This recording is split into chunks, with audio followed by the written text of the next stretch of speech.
Well, we know that transatlantic relations have reached some of their lowest points over the past couple of years, whether it's in terms of economic and political relations, in the kind of US-EU relations, or when it comes to relations on security matters in the context of the NATO alliance.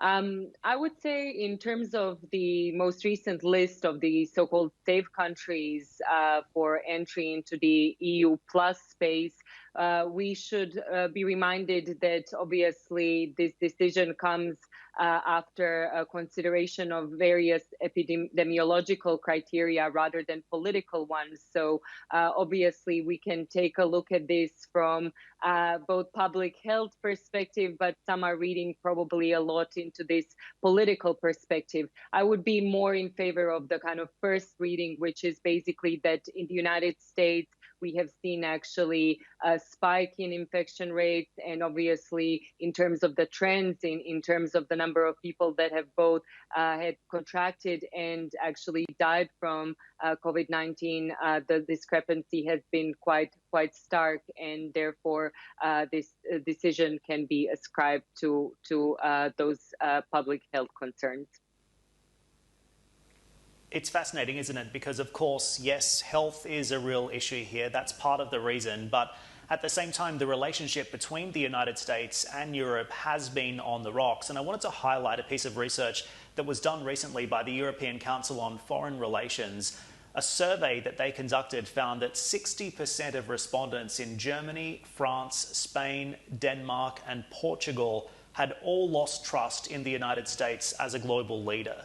And that really reflects just how Europe views this administration and the United States right now. Gorana, why do you think that the US is no longer seen as a force for good in Europe? And to a second point, would an election be enough to change that?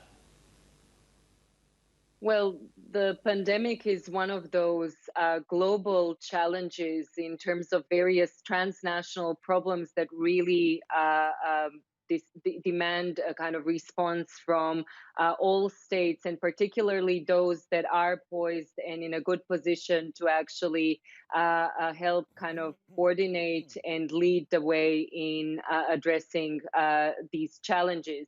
Certainly, what we've seen from the United States leadership over the past couple of years has been basically this abdication of the role that the United States tended to play in various multilateral fora. So President Trump's kind of unilateral turn has been something that has chafed the Europeans, who are basically the kind of the primary, the supreme force for kind of multilateral cooperation.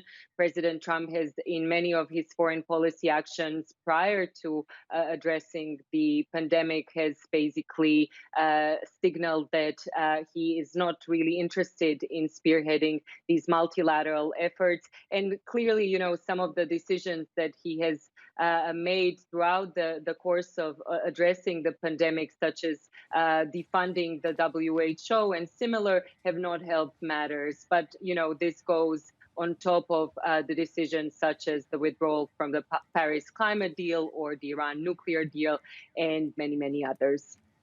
How do you think those factors will impact the election a little bit later on this year? Of course, a number of states, as we were just reporting, rolling back the reopening process as well, so that we will see individual economies take a further hit, perhaps.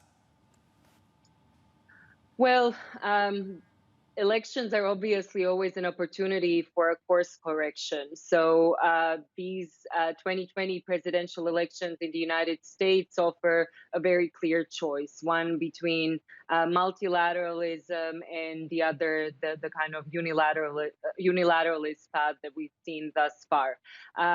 Obviously, what we are seeing in terms of the spikes in recent days or weeks in the United States is really thwarting some of the efforts to try to get the economy, which was kind of humming and roaring even along in the time before the pandemic, back to that kind of normal. And certainly it's not auguring well for the re-election chances of President Trump if there is a kind of sustained economic weakness compounded with the public health challenges that don't seem to be going away.